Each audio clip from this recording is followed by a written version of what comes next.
afternoon, ladies and gentlemen. Thank you very much for joining us in this final concurrent session for the convention this year. It's hard to believe that we're almost done with this year's program. My name is Guguletu. My wonderful co-host is Herman. It's our pleasure to be your hosts in this particular session. So we began with professional matters in a previous session where we were looking at the governance renewal of the association. We're staying with professional matters in this part of the conversation as well. But before we do that, there's been a call about the Actuaries Without Frontiers donations. We are just under less than half towards the target. We've raised 215,000 Rand. And so there is a call that if you want to donate as an individual or companies, you may do so. The ASA office will also invoice directly for ease of payment. So if you haven't had a chance, please kindly make your donation so we can meet that target by the end of the convention, which is in a few hours. Thank you. And without much further ado, not like our two speakers need a lot of introduction. Thank you, Anne Livingston and Roseanne Harris, for talking to us about the Code of Conduct review and update on the progress. Thanks so much. Great.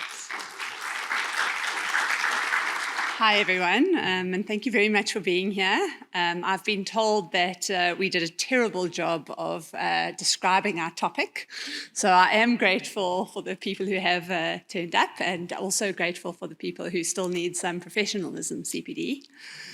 And then apologies to anybody who was really hoping to see David Park up here today. He has got the man flu, so he's unable to talk. And luckily, I'm also a member of the Code of Professional Conduct Working Group, along with Roseanne. So I've been able to super sub here for him today. All right, the purpose of the session is really to talk you through a progress update in terms of what the Working Party has been up to. ASA's Code of Conduct is one of our foundational documents and completely core to our professional promise. So it's a really important piece of work that we're busy with, and one I think that will be very important to get good member engagement on going forward. So let's start off with why we're here, if I can figure out how this works. You just have to push the big button with the arrow on it, I think. Any ideas? That is how it's supposed to work. So. There we go. All right, now it's gone. All right, why are we here? Why are we doing a review of the Code of Conduct? So first thing I want to say is that our existing code has served us well for many years. It's been about 14 years since the last time we reviewed it, and during that time it has mostly served us extremely well. But during that time, the profession has come on quite a long way. And as we've seen over the last couple of days, actuaries are working in ever-expanding fields. We're working in all sorts of things like AI and big data that we didn't work in before. And those kinds of evolutions of the profession prompt a review. In addition, social media has changed a lot in the last 14 years, and the kinds of reputational risks that we are exposed to as a profession have escalated and are bigger than they ever have been before. We've also seen a big shift internationally. So if you look at many international organizations these days, they've got much shorter, more principles-based codes, and it's important that we learn from that international experience. And then lastly, and probably most importantly, we have had a lot of experience over the last 5 years in particular around the actual disciplinary process, and we've seen some inconsistencies in the way the Code of Conduct has been interpreted and used in the disciplinary process. And it's important that we address those things. And for those people who were in the previous session, Christoph talked a lot about how important it is that our self-governing processes work properly for us and that our disciplinary process is the foundation of our profession. So it's really important that we have a code of conduct that supports our disciplinary process. The Working Party is under the auspices of the Professional Matters Board, which is the structure under council which looks after this kind of thing. And so the PMB set up this working group at the beginning of 2024. The process for setting up the working group was to ask for volunteers. So anybody in this room could have put their hands up. And we had a really great group of people put their hands up. And their names are listed on the screen at the bottom. And David Park is our chair. And you'll see we've got past presidents, we've got 2 past presidents, we've got a number of members of council and ex-members of council. We specifically asked a SABA for a representative. We also specifically included ex-member of the disciplinary committee so we could get that input, as well as ASA's legal advisor. It was really important to us that we had a diverse range of people on the group, and we've already seen the value that such a diverse range of people has added. The different perspectives and life experiences have brought so much value and colour to the process. And Dave did ask me to specifically thank the members of the Working Party for their contribution. And we're about to go into quite an intensive work period, so I'm thanking them also in advance for all the hard work they're going to put in over the next year. The committee provides regular report backs to council and to the AGB. Ultimately, the AGB needs to approve the new code. And then also to the member engagement board, because it is very important that we follow a good process in terms of getting decent quality member engagement on these proposals. Where we are at the moment, as I said, the task group was formed in 2024 at the beginning, and then we went through an initial research phase, which I'll talk through in a little bit more detail. Coming out of that initial research phase, we developed a set of initial principles, guiding principles that we want to test anything we develop against. And then we ran a member survey at the beginning of 2024, beginning of 2025, I just can't get these dates right. That member survey we've then used that to inform the drafting of the first draft of the code. Very hot off the press, we as of about a week ago, we do now have a first draft of the code. We're not going to be sharing it today because it's still got to go through the ASA governance process, but we're hoping to be ready to start socialising that with members early in the new year. So let's just quickly touch on what we did in that initial research phase.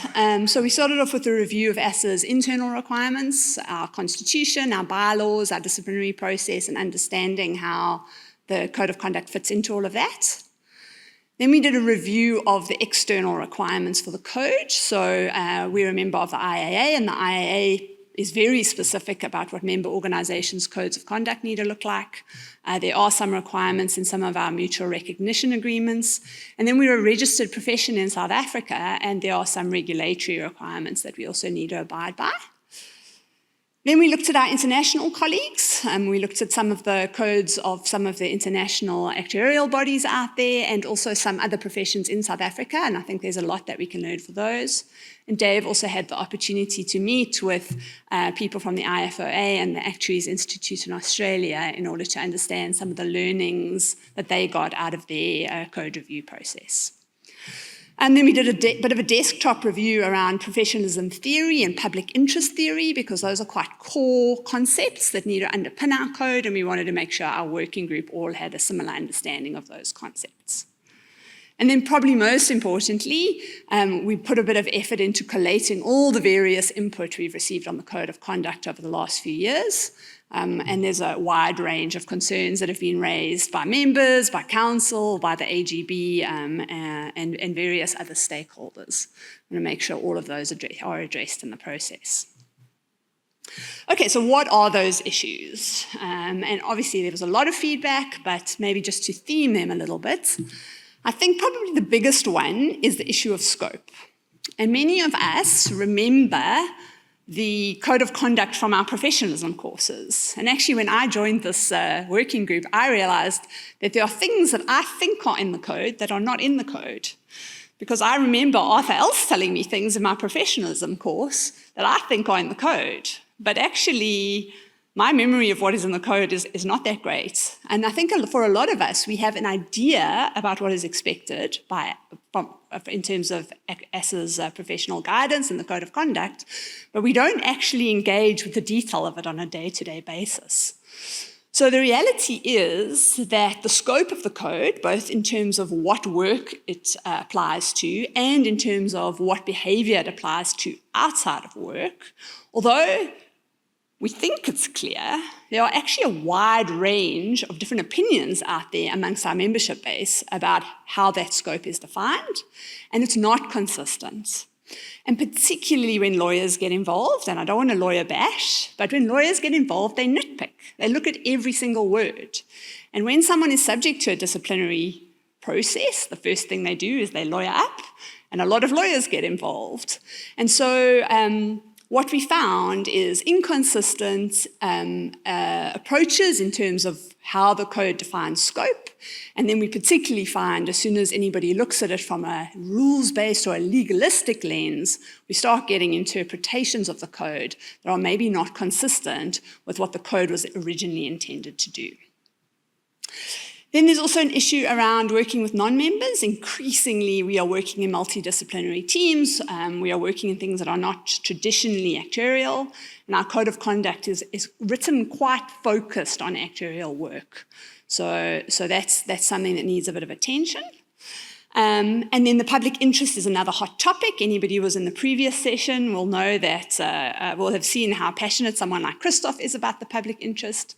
But similar to the issues around scope, there are widely divergent opinions in the profession about what our public interest responsibilities are and should be, and people have got different ideas about what the code is actually saying about public interest. And then lastly is readability and simplicity. So a number of us lecture at the associate professionalism course or the fellow one or the very, very baby one, the business awareness course.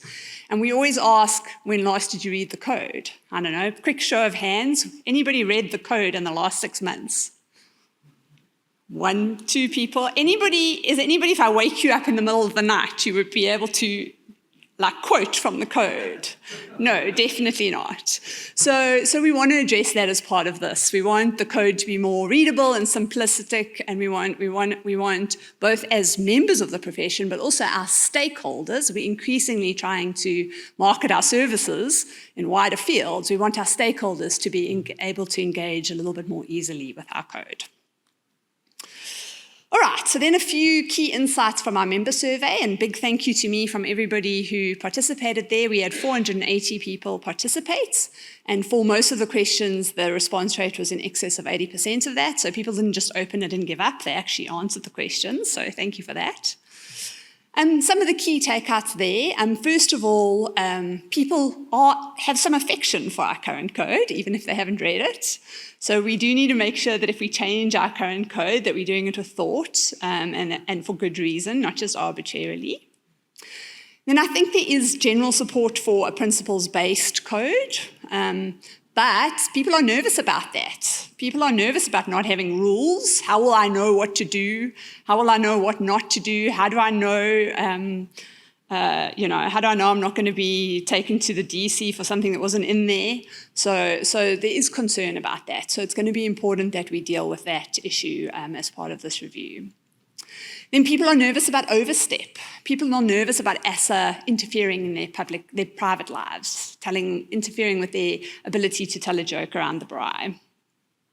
A clear need for extensive examples and guidelines, and I think specifically with our younger members, they're nervous about this aspect of the profession and they want help. And then something that was heartening for me is in a lot of the free-form comments, you can see that our members do really appreciate how difficult it is to draw hard lines in these very grey issues, and that they appreciate that there's some complexity. So that was nice to see. Okay, now we're going to do some audience participation. So if anyone hasn't done it before, the way you do this is you go into the app, you go into this event, and then there's a little bar on the right-hand side that says vote. Right.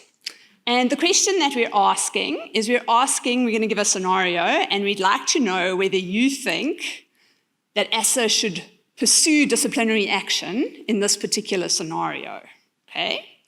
And I just want to emphasize something. I think it's a good opportunity. I think a lot of people think the disciplinary process is just about getting expelled. We just want to kick you out of the society.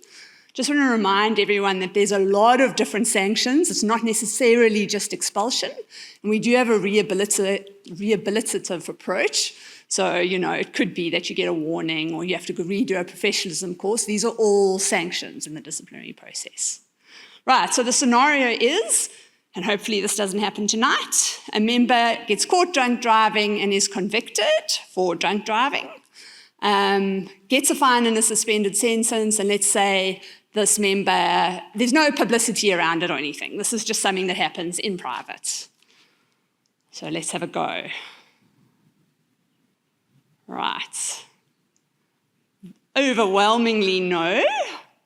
So most of us don't think you should be subject to disciplinary action for this one, but a handful of yeses there.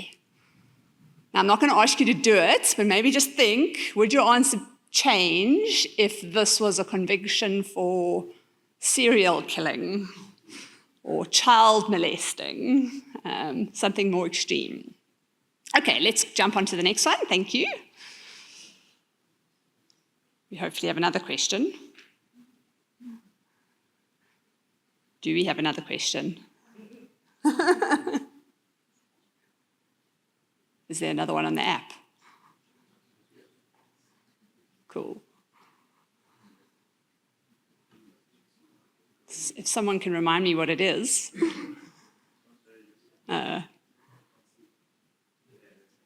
Okay, great.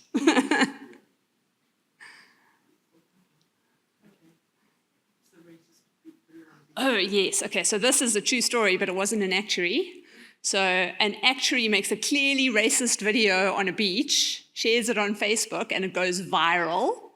And just to add a little bit of color to this one, in all the press coverage, there's nothing really about the fact that the person was a member of ASA, but if you go onto their LinkedIn profile or their Facebook, it's quite clear that they're an ASA member and an actuary. Right. Sure, people are fast. Overwhelmingly yes on this one. So we are anti-racism and pro-drunk driving at this point. All right, great.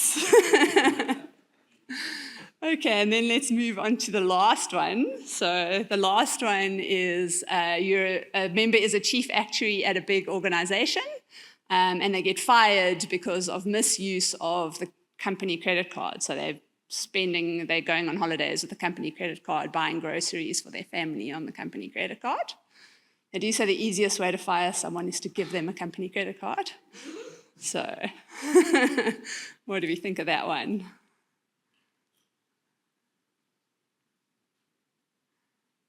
Also overwhelming. Right. Yeah. Interesting. So now I'm going to just put it out there, no pressure. But does anybody in any of these minority ones want to stand up and just give a view? Come on, somebody. Anybody who was in a minority? There we go. We just need a mic over there.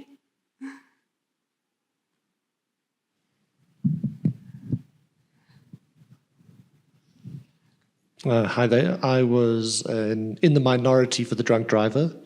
That's an exercise of judgment, and you've exercised poor judgment. And as a profession, one of the reasons why I think a principles-based approach is good is we are expected to be able to exercise judgment. And you've demonstrated patently that you can't be trusted to exercise judgment. Over here.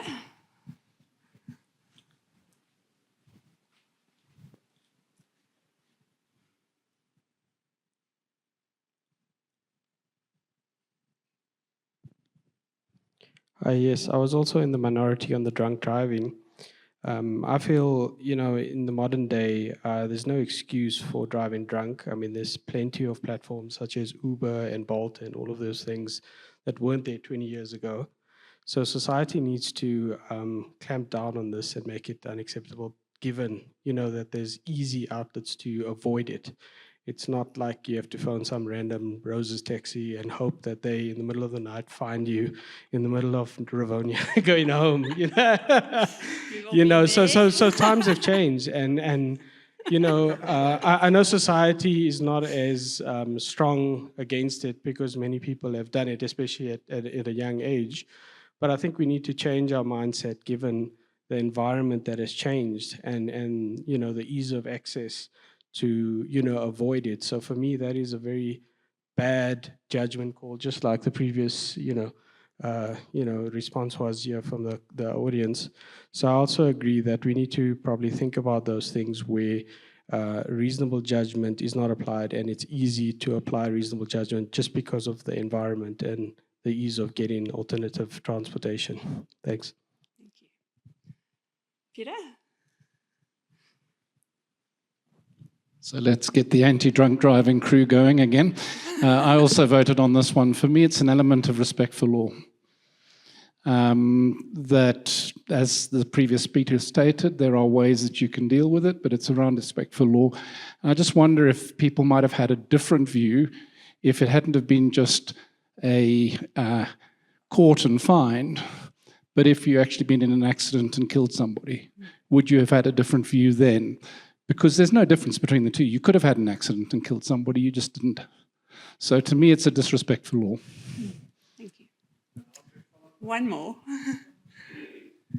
Sorry, thanks, Sam. So I'm not going to say what I voted, but what I find interesting about it's an interesting line of argument there, Peter. And I always like to go to the speed limit here, because it's the same question. I mean, can we honestly all say, hand on heart, we obey the speed limit all the time? And is it less of an offence than drug driving? Absolutely. But if that's the principle, and we're going to apply the principle, is it going to be about severity of which laws we can break and which ones we can't? So yeah, that's just another thought from my side. Really interesting. We've got one more gent at the back. Sorry, and I've been sidelined here in I'm so the sorry, side court, you're not and in my fact, beard. Barry sort of stole my question, because I was going to say, speeding, yes, but sort of excessive speeding. I mean, I live close to William Nicol. On the weekends, I hear exorbitant speeding, but it's the same thing for me. Is it's one thing if you drive within the speed limit, but if you're in an emergency situation, let's say, life or death situation, and you're sort of running red robots and overspeeding, it's the same thing, yeah.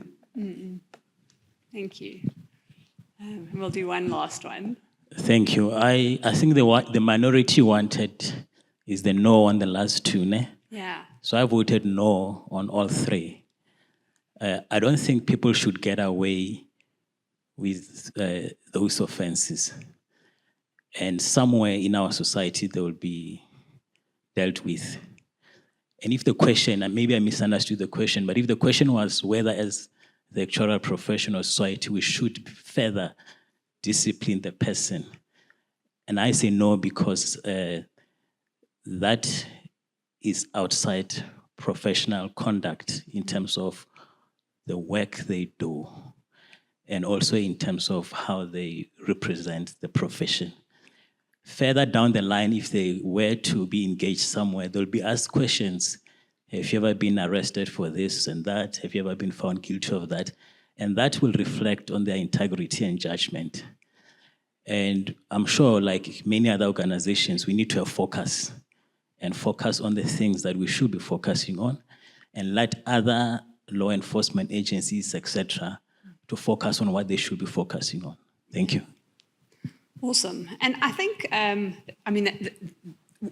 that feedback that you just gave now is just such a great example of whenever we do these kinds of tests, and we actually did a little survey like this with some of the members of the working party to get some views, what you realize is, first of all, there's quite a lot of alignment. So in general, you see most members voting for the same thing, but there's always some people on the fringes. And then when you start talking to the people on the fringes, you often realize that they've got some very well thought through arguments, and there's a whole lot of areas of grey that you haven't thought about. And that is, I think, a bit the reality of anything of this sort of nature, which is so grey. The things that seem obvious at sort of first sight, quite quickly, once you start digging into them, you realize there's a lot of complexity. I'd like to ask Roseanne just to give her perspective on these three, but we might need to give you a mic or you just jump up. Yeah, so I guess, I'm going to touch on it when I'm talking through some of the other poll results. But it's interesting the point that you make, given the need to protect what it means to be an actuary and the sort of integrity that is associated with our profession and gives us credibility. That sometimes, Christoph spoke of that quote about justice being seen to be done, that as much as there may be other actions that are taken, if the profession is not taking action, does that not also reflect on the profession? And I think it is very difficult to, as these examples illustrate, to take a sort of one-size-fits-all approach to say, if you're convicted of an offence, it's always going to be an offence from a professional point of view. So we need to make sure that we've got processes that are taking that into account, and those processes need to be anchored in sort of our sort of reason, which is to protect what it means to be an actuary and to protect the reputation perhaps of the actuarial profession. So I'll touch on that a bit later too. Great. All right, so then let's get on to the actual changes that we are making to the code and some of the key proposals that the working group is making. And just to say that this is all direction of travel. Nothing has been formally approved by any of our governance structures yet. And we really are looking for input. So first of all, we defined a set of design principles that we want to test our new code against. And the first one, which is particularly important to me, is that the code should be an aspirational document. We don't want this document to be something that is about a stick that we want to beat our members with. We want the code to be a set of standards that we want to uphold as a profession. We want it to be our aspiration for what good looks like. The second one is we want a short and succinct code, and for two reasons. Short and succinct makes it easy to remember and understand and communicate with our stakeholders, but also the fewer words there are for the lawyers to nitpick over. Then we needed to be flexible. We needed to adjust with changing circumstances. Our previous code has made it through 14 years for us. We want our next code to take us through the next 15 to 20. Then definitely a principles-based code. I think there's a strong view in the working group that that's what we want. And we want to avoid rules. But to counter that, we want the code to be supported with really practical guidelines so that we're giving our members the support that they need. And then lastly, and I suppose it also again touches back on the first one, is the code is not primarily about the disciplinary process. We want it to primarily be about being a useful resource for members, not purely a disciplinary tool. We want it to be something that everybody is using every day, not something somebody's checking just because they think they've done something wrong. So just to explain a little bit more what we mean about this principles-based thing. So this is an extract from our current code. Lots of people think our current code is already quite principles-based, but this is an actual extract from it. And if you look at it, it's a very specific situation that it describes, and then it tells you what you must do in this very specific circumstance. So it's a rule. If you look at the Actuaries Institute, the Australian one, and see how they've handled this specific situation, they've got a principle called competence and care, and that's the general principle that is applicable in multiple circumstances. Then they've got this idea of an amplification, which is a little bit more detail on that specific principle. And then in their supporting guidelines, they've actually got lots more information. So they give you a whole lot of additional support on how you assess whether your work meets a client's needs and what to do if it doesn't. And there's a lot of detail in the supporting guidelines. But what that means is effectively you've got a simple code that's easy to remember and applies in a wide variety of circumstances, but you're still providing the support to the members. And that's kind of what we're going for here. And one thing to say is we do recognize that a principles-based code means you're going to have to apply judgment. We need our members to apply judgment, and we need our disciplinary committee to apply judgment. But that is the point of the actuarial profession. I mean, it's one of the things we do best is apply professional judgment. We should be expecting our members to apply their judgment in these circumstances. All right, and then I'm going to hand over to Roseanne.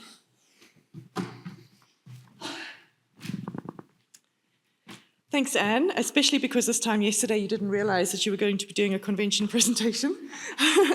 So thanks to you, and thanks to David and Anne. They've done certainly the lion's share of the preparatory work for this presentation. So, and hopefully we've already got your your creative juices and your thinking caps going. So as Anne has mentioned, the Working Party has had extensive discussions on various points. And I'm going to talk through 3 of the principles that we've really deliberated on to give you a sense of where we're going. So as we said, this is really a direction of travel more than an endpoint. So we've selected these 3 to kind of give you a sense of what we mean by this kind of principle-based approach, and also how we're balancing the various inputs, so the deliberations we're having and also the inputs that we've received through the various surveys and discussions with members. So the first I'm going to talk about is what we consider to be the scope of work, right? So because the second is the scope, is just a general scope of conduct, and those are distinct principles as I'll highlight, and that's what covered by the code. And then the third, of course, is this, as Christoph said, the sort of guiding star of this principle of public interest and what this means in the code.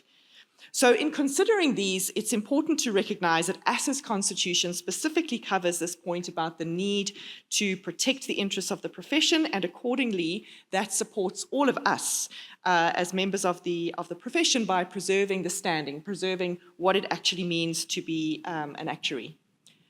So let's start with the scope of work. When we compare the current wording of the code and the IAA regulations, that's what we've got on the slide here, we can see that the current code refers specifically to actuarial services, whereas the IAA internal regulations more explicitly reflects the intent of ensuring that the reputation of the profession is protected. Although it wasn't the original intent, as Anne has said, to create a narrow rule-based definition, the current wording has, in some instances, been sort of interpreted as this narrow reference to conduct that is really relating to work. And so it's meant that conduct that could be damaging to the actuarial profession, but is not conducted in the delivery of actuarial services, then falls outside of the code. And I want to be clear that that was never the intention, and it's not consistent with the IAA requirements, which of course ASA is signed up to. So the broader intent of protecting the profession then needs to be reflected in the code. So this issue of a sort of a narrow scope of actuarial services also impacts our public interest role. So we need to capture that we have this professional duty to protect the public interest by considering the impact of what we do on various stakeholders, and I'll pick up on that just now. So even if we're not specifically contracted by people who are affected by the work that we do, we still have an obligation to take their interests into account. So looking more closely at this issue of actuarial work as compared to the broader concept of conduct, we can quickly look across some dictionary definitions. And we see that there is quite a focus in these definitions on technical work, but we know that our professional duty extends well beyond performing calculations. We see that the way professional bodies define the work we do includes things like exercising judgment, making reasoned recommendations, and improving understanding, and importantly, in the face of uncertainty. So that was highlighted in the session this morning, so clarity in the face of uncertainty. And that's a key area where we contribute, arguably as well in the public interest. So these current definitions are certainly wider than pure technical work and suggest that the use of actuarial skills in broader applications, even where it's simply known that the person who's performing those services or performing those tasks as an actuary, is then associated with the profession. So the work actuaries do can be represented on this kind of continuum of tasks, which tend to be underpinned by the technical work that, or the technical skills that our training prepares us for. But there is the need then for real-world application of those skills. Arguably, that's another aspect of what makes us a profession. And that can be applied in both the traditional areas of actuarial work, but also we're seeing increasingly more in wider fields. And we tend to be relied on then to exercise judgment and balance stakeholder interests, make these recommendations as those definitions highlighted. And I would also say that more often than not, we're working alongside other disciplines. And the work we do is not simply limited to what we've studied in the exams, but it's actually built on our experience, our lifelong learnings as well. So the question then is, what falls within the scope of actuarial work, and what conduct then from an actuarial point of view, is governed by the code. So, as Anne has said, we had valuable input from the member survey. In fact, we were blown away by the extent to which the members leaned in. So, in a profession the size of ours, to get 480 responses, really incredible. And it certainly suggests that people are interested and find this relevant. So, looking at this particular question in the survey, which was around the scope of work, you'll see that there was a cluster of responses suggesting that the scope of work certainly goes beyond pure technical work, but 22% still felt that it should be limited there.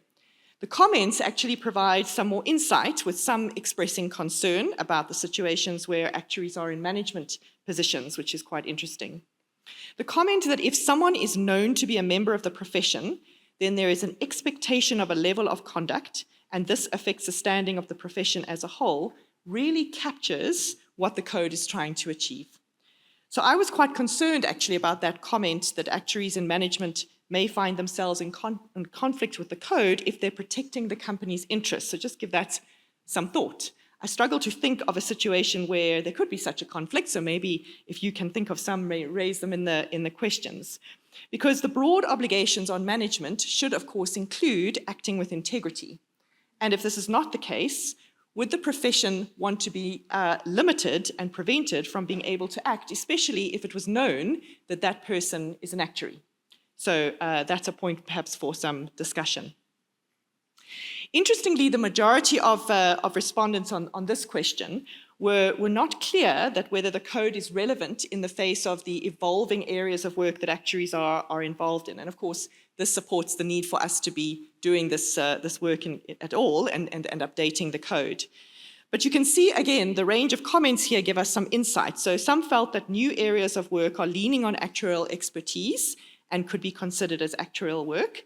And others suggest that the code should relate more broadly to the behavior expected of an actuary in whatever work they're doing.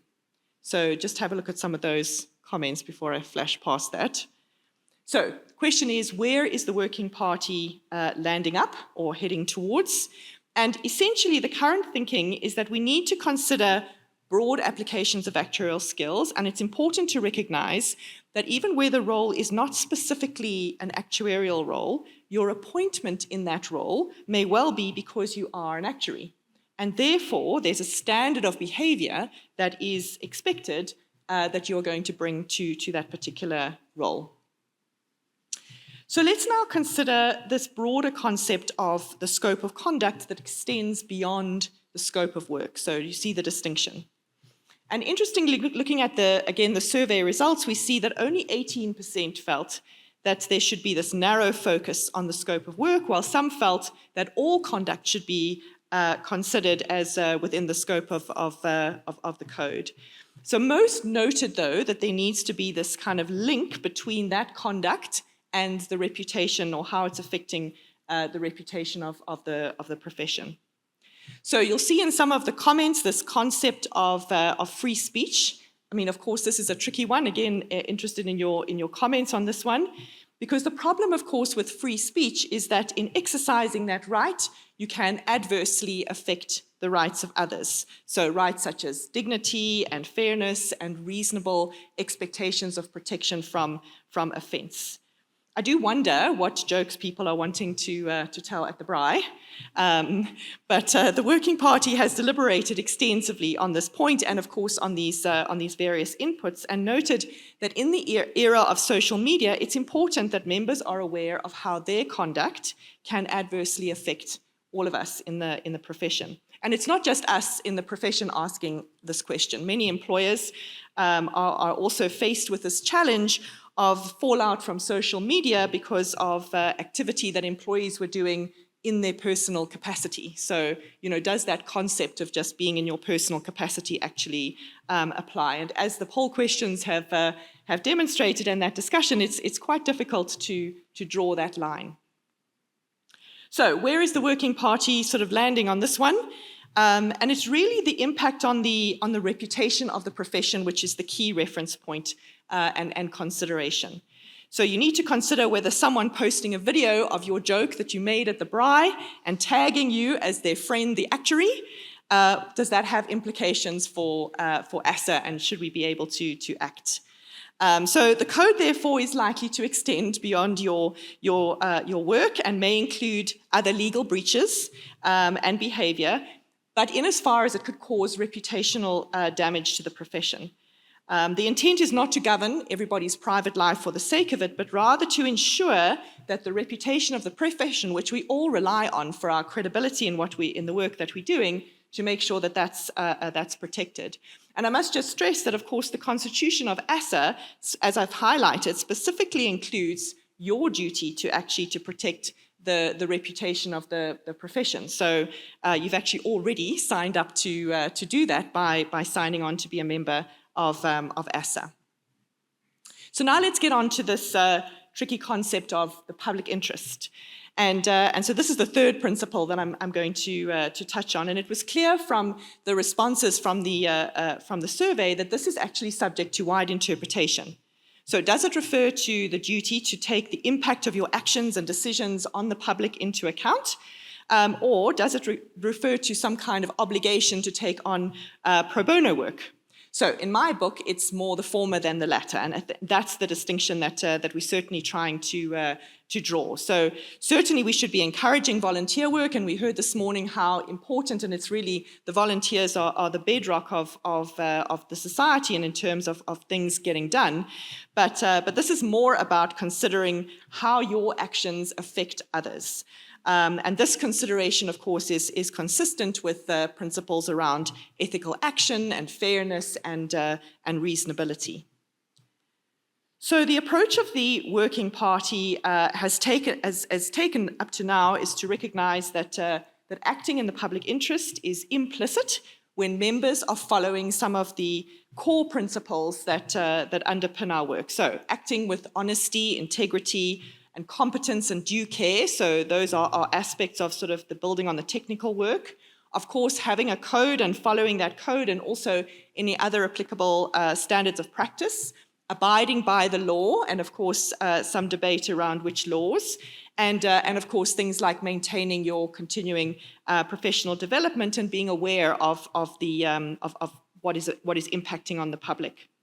So the intent here is not to compel members to take on pro bono work or even to contribute to policy discussions that are happening in the society, but they should obviously still be encouraged to do those things. It's just that we feel that the code is not the right place for that to be encouraged. That it's rather the code should be focusing on the conduct aspect. So the current direction of travel is to focus on things that are about the fairness and equity, and then encouraging people to act in the public interest. But the actual activities would those activities around volunteerism and policy would then sit outside of the code to provide clarity of focus. So a huge amount of work has already been done, and I hope I've given you a little bit of insight into some of the tricky discussions and debates that have gone on for quite a few meetings. And these have been sort of discussions in the Working Party, and also I think various members reaching out. Some of you may well have been drawn into that, but also looking globally at some of the work that's been done by other professions, and of course, very importantly, the views from the members in the survey. So the next step, as Anne has said, we have a fresh code that we're in the process of sharing. So that will be shared with the members for comments once it's gone through the Professional Matters Board and Council, and also the AGB. So some of those discussions are happening in parallel to this. And then we'll incorporate their inputs, and then we'll hopefully get that out to you to have a look at in the first quarter of 2026. So please look out for that and lean in and give your comments. But in addition to that, the next phase of work is kicking off. So Anne mentioned that when we looked at some of the principle-based codes that are being used in other countries, they have a set of guidelines that accompanies those codes. So in order for it to be as succinct and with the wording simplicity, that the guidelines assist then with an interpretation. So there will be the next phase of work, which is around putting those guidelines together, and the intent is for those to be sort of living documents to provide ongoing guidance as issues arise. Because we really hope that the code is seen as an asset to the profession. So it's something that is there to preserve and protect what it means to be an actuary and to support all of you as members in your decision making every day, rather than just being a set of rules that's going to tell you when you're going wrong and what not to do. So rather it should be an aid to help you in making the tricky decisions that you face. So with that, I'm going to stop here and hand over to you. So please give us your comments and questions that we can take those into account as we're finalizing things. Thank you.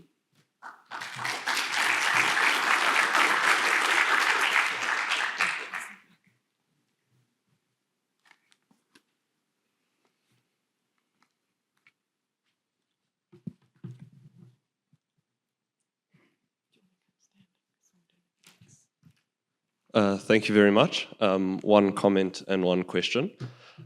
I think when it comes, I was in the C100 course a few weeks ago, and Philip took it, and we had the front of the Times page argument. And for me, that becomes extremely important because it's voluntary to be an actuary. We aren't thrust into this by accident. You work for years and pay yearly subscriptions to be a member of the profession. So by you actively choosing to do that and maintain that, you have chosen to have every of your personal headlines start with member of ASA, South African actuary. And so your personal narrative, you've chosen to start it with that. South African actuary kills baby while speeding. You've chosen to have that prefix, not I. It removes the I from it for me. So that's my comment. My question, I think, Rosanna, goes to your point about the conflict for management. A third party I spoke to mentioned working in a medical scheme and they had to choose between two providers for their oncology care. One had a 20% price reduction. One had a 5% improved mortality score or mortality result. And so he came up with a bit of an ethical quandary. Do you save costs and hopefully reduce premium increases in the long run for affordability to the everyday Joe Soap? Or do you offer the absolute best product, which already in the medical schemes world is affordability is one of the largest issues on the table? So how would the code of conduct handle that situation? Yeah, thanks for the comment. And I mean, that's an excellent question. I mean, I think that the point is, though, that as long as those decisions that you're taking, you are taking in a way that is reasoned and underpinned with the principles of integrity and obviously balance, because you've got to balance the interests of the patients who are affected and the broader pool that's got to pay for it. And so you're balancing the interests of all those stakeholders. I think the situation would be very different if say one of those providers was offering to take you to Mauritius to help you make that decision. So to me, that's the difference. I mean, I think you can still face making those decisions and the obligation to do that in a way that is underpinned by integrity. But you don't want to be the South African actuary in Mauritius making a decision about oncology benefits. Yeah.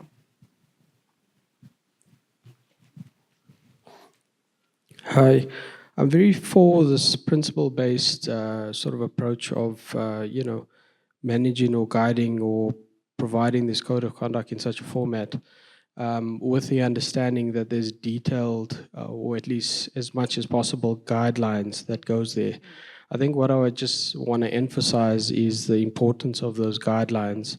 And, if possible, I know it's all volunteer work, but if possible, if we can start unpacking some of those past cases where there's unintended interpretations, especially, with the, non-principle based or, the fact or specific clause based, type of approach, is actually unpacking, obviously anonymizing it, but unpacking, what is the interpretation, what is the thing, what outcome is likely to happen in the scenario, And then, so that for me is for the first part is the emphasis, and the second part is just understanding on this drunk driver case.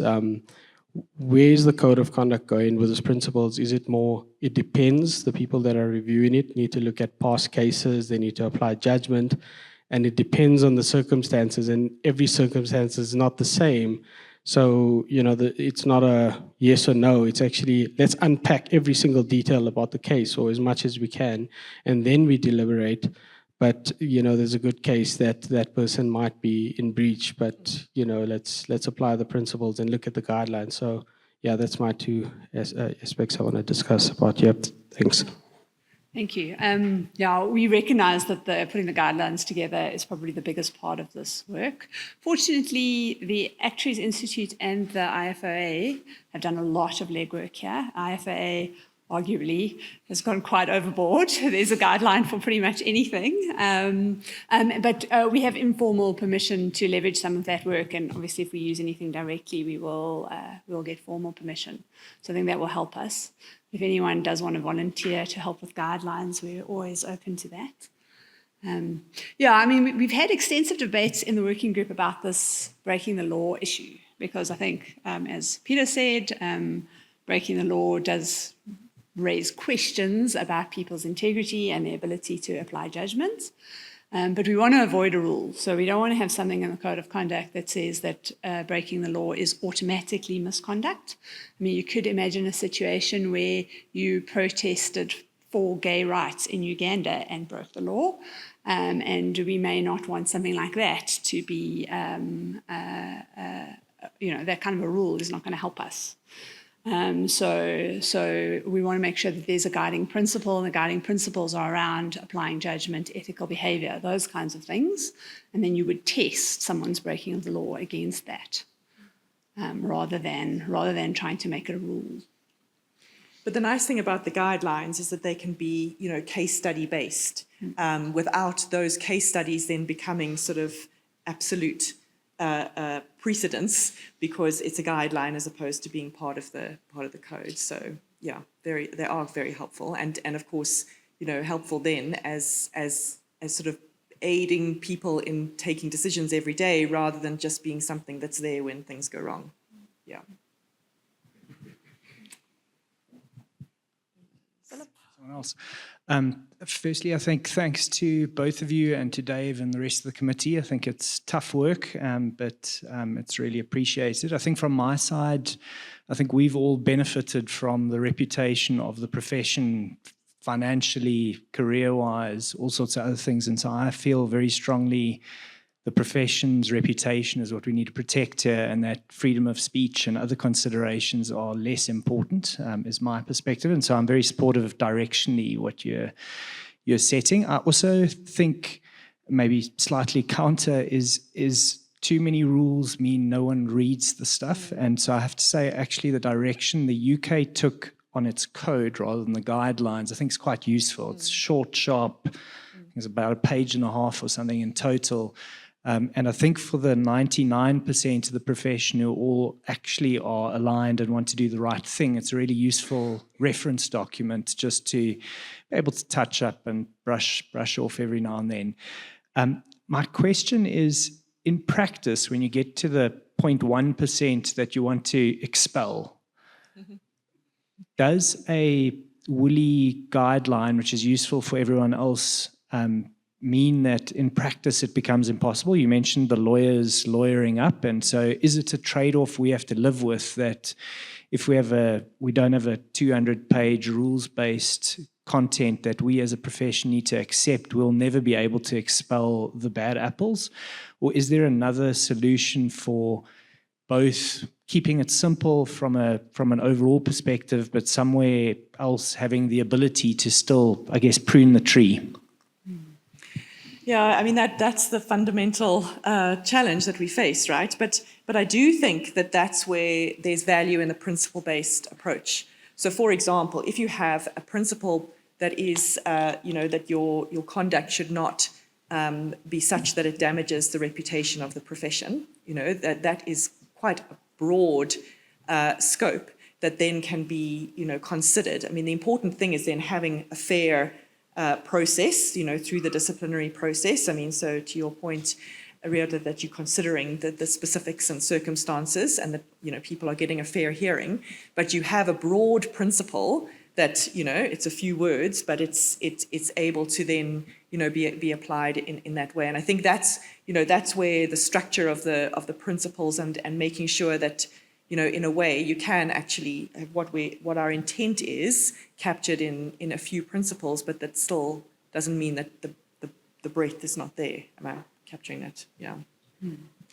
Yeah, and I would say part of our experience has been that even having rules doesn't help you because Can be the more lawyers constraining. just find a way around the rules. They take the word work and they turn it into something that was not intended. So I do think as the process evolves, and Christoph did mention that there's some input that's come out of the governance review process, we do need to make sure that we test these things really well with our legal advisors to make sure that we do actually get the outcome we're hoping for from this process. There's a question at the very back, and then Simon. And then we'll come I back have to the that. mic, so I'm going to put my comment in. Oh, sorry. Like I'm sidelining you now. It's fine. I don't mind being sidelined. I think I strongly commend the direction of travel. I think this is fabulous. And I think what I've seen with the revised Australian code is that Australian actuaries are using it because it's simple, because it sticks in your mind. You'll have an engagement with them. I've been involved with the task force, and we had to put out a number of papers.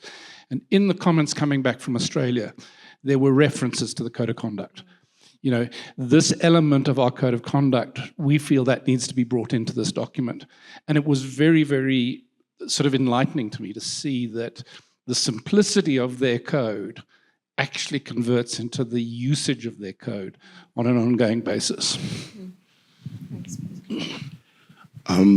Before I just want to read something quickly.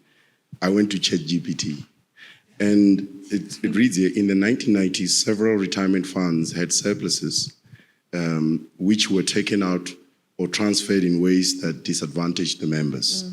Earlier you mentioned that maybe I didn't get you correctly, that you struggle to imagine a situation where for a management, they will be in a conflict that might create problems in terms of this. And I would think that this is probably a case where I would imagine that there were some actuaries that may have been involved in that situation. And then there are other cases as well where there's an issue in the public domain, a policy or legislation issue, and there may be an industry view that a certain path ought to be taken, and that may not necessarily consider the interests of other members or broader members of society, etc. And how would you handle that case? Obviously, there are cases where, as we have experienced in the past, where some members feel strongly about an issue, they do some work, good or not good, they publicize it, but there are some members that feel strongly against that and may want some action to be taken against that. And there may be different views around how that needs to be handled. So I think the principled approach is great, but the practice of it, instead of not cherry-picking cases that one will prosecute, and in other cases, it's acceptable because that's how we've done things. Have you thought about that? Yeah, I think, there's 2 points you're sort of touching on there, which I think are important to unpack. The first one is that, there should be the opportunity for the profession to consider, all of that conduct that you're talking about. You talk about the pension surplus scandal. I think that the point that I was trying to make is that that someone commenting that that was a business decision and therefore should fall outside of the scope of being tested against these principles is something that I'm saying I don't think we should allow. We should be in a situation that if you're making a business decision as an actuary, you should still be able to support it with reference to these principles. And it's not to say that in every case it's going to be a problem, but you should be able to justify it with reference to those principles. And I guess the second point is then how is the process, right? So in the previous session, Christoph spoke about one of the issues that arose in the Morris Review was that the criticism that there was only reaction. So the profession needs to wait for a complaint to act, and in a way we need to think about having the process of there being complaints and action on that, but also there needs to be some horizon or risk scanning that happens as well. And it's in all of our interests to make sure that that we're aware of these things. I remember we started that we had a crocodile watch. Do you remember on the council agenda we had? I don't know if it's still there on the a crocodile watch, which is to say, what are the issues in the environment right now that could pose a reputational harm to the profession or to members of the profession, and are there sort of actions that we should be taking? And I guess for council as sort of the custodians of that there was at least some proactive aspect of it. But I think you're quite right. It shouldn't just be reactive. Yeah. On that note, sorry, we are out of time. So if the speakers are willing to answer maybe one more question, we can make time for that. And if there's anything else, please just reach out to them through the people functionality on the app. But we are out of time for this session, unfortunately. Sorry, yeah. So one just small little discussion point. It's more just a point more than a question. Is that one of the analogies I've read about in terms of the rules versus the principle base is that you can think of it like rules is sort of like lawyers throwing stones at a window. Eventually, that window is going to break. But with the principles-based approach, you've got a far more reinforced window that's got sort of elastic-like capability to absorb a far stronger and far more frequent amount of stones and even bullets potentially from lawyers into the window. And those principles are so strong that you need to put together a very comprehensive argument to find a loophole, which is very difficult to do for an average lawyer. You need quite exceptional work too. So, and that's why the principle base, is thought to be far more superior because of that elasticity, elastic nature of it in protecting, the profession and protecting, whatever it's meant to serve for. Thanks. Yeah, and I can just comment on that. I completely agree, but perhaps, even more so to keep your analogy is that if we have a code that is clear and simple and well supported, that in a way we're taking away the stones. So we're not even, our focus should be more on helping people so that we don't get to that situation, being clear about what's expected from you so that we don't get to that situation. So yeah, thank you. And on that note, just a big thank you to our presenters this afternoon. I think based on all the engagement, this is a fascinating topic, so important, and I think the profession is really grateful for it, and really looking forward to see the progress next year's convention, hopefully again. So thank you very much. Thank you very much also for joining us in this room. Up next is plenary. That's at 4:05. So please enjoy this refreshment break. It's sponsored by IACA Consulting Actuaries. We're also going to be hearing from Professor Bonang Mohale. So I would recommend you grab your seat early in the plenary room. Thank you.